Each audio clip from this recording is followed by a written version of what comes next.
സുപ്രധാന വാർത്ത. തൃശൂർ മറ്റത്തൂർ പഞ്ചായത്തിലെ അട്ടിമറിയിൽ നിർണായക വീഡിയോ പുറത്തുവിട്ട കോൺഗ്രസ് വിമതനായ KR ഔസേപ്പ് DCC മുൻ ജനറൽ സെക്രട്ടറി TM ചന്ദ്രന്റെ നേതൃത്വത്തിൽ പിന്തുണ തേടാൻ കോൺഗ്രസ് നേതാക്കൾ വീട്ടിലെത്തിയ ദൃശ്യങ്ങളാണ് പുറത്തുവിട്ടത്. 23-ന് TM ചന്ദ്രൻ ഉൾപ്പെടെ 5 നേതാക്കളാണ് വീട്ടിൽ വന്നതെന്ന് ഔസേപ്പ് പറഞ്ഞു. 10-10 എന്ന നിലയിലെത്തിയാൽ എങ്ങനെ ഭരണം നേടാനാകുമെന്ന് ചോദിച്ചപ്പോൾ BJPയുമായി സഖ്യമുണ്ടെന്ന് PM ചന്ദ്രൻ പറഞ്ഞെന്നും ഔസേപ്പ് വ്യക്തമാക്കി.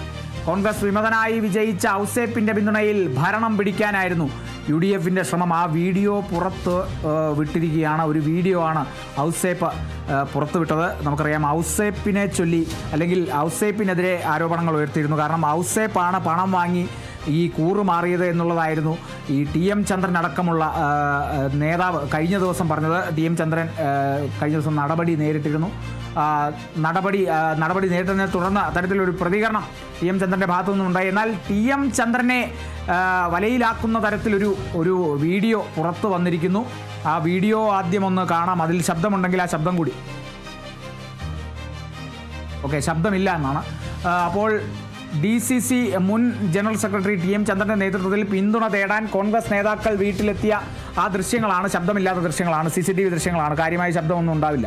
അതിലും ശബ്ദമുണ്ടായിട്ടും കാര്യമൊന്നുമില്ല. ഇതിൽ ഈ ശബ്ദത്തിലൊന്നും ചർച്ചകളൊന്നും ഉണ്ടാവില്ല. എന്തായാലും ഇവർ വീട്ടിലെത്തി എന്നുള്ളത് വ്യക്തമാകുന്ന ദൃശ്യങ്ങളാണ്. പക്ഷേ ഇത്തരത്തിലുള്ള ചർച്ചകൾ നടന്നു എന്നുള്ളത് ഔസേപ്പ് പറയുന്നതാണ്. ഔസേപ്പ് ആരോപിക്കുന്ന ആ ആരോപണം അങ്ങനെയാണ്. 23-നാണ് ഈ TM ചന്ദ്രൻ ഉൾപ്പെടെ 5 നേതാക്കൾ വീട്ടിൽ വന്നതെന്ന് പറയുന്നു. വീട്ടിലേക്ക് അകത്തേക്ക് കയറുന്ന ദൃശ്യങ്ങളാണത് പുറത്ത് നിൽക്കുന്നതുകൊണ്ട് അതിൽ TM ചന്ദ്രൻ്റെ മുഖം കൃത്യമായി തന്നെ കാണാം.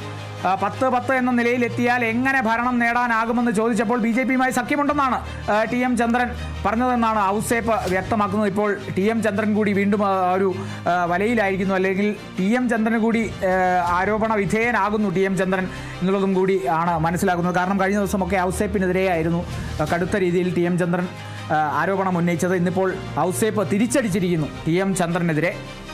ഔസേപ്പിൻ്റെ പിന്തുണയിൽ ഭരണം പിടിക്കാനായിരുന്നു UDFന്റെ ശ്രമം. പിന്നീട് അത് പാളുന്ന രംഗം കണ്ടു. അത് പാളിയപ്പോഴാണ് ഈ ടെസ്സിയെ മുൻനിർത്തി BJPക്കൊപ്പം ചേർന്നത് എന്നുള്ളതായിരുന്നു നമ്മൾ അന്ന് കണ്ടിരുന്ന ആ വാർത്ത എന്നുള്ളത്. എന്നാൽ അതിനെ തള്ളുന്ന തരത്തിൽ അങ്ങനെ പോയിട്ടൊന്നുമില്ല.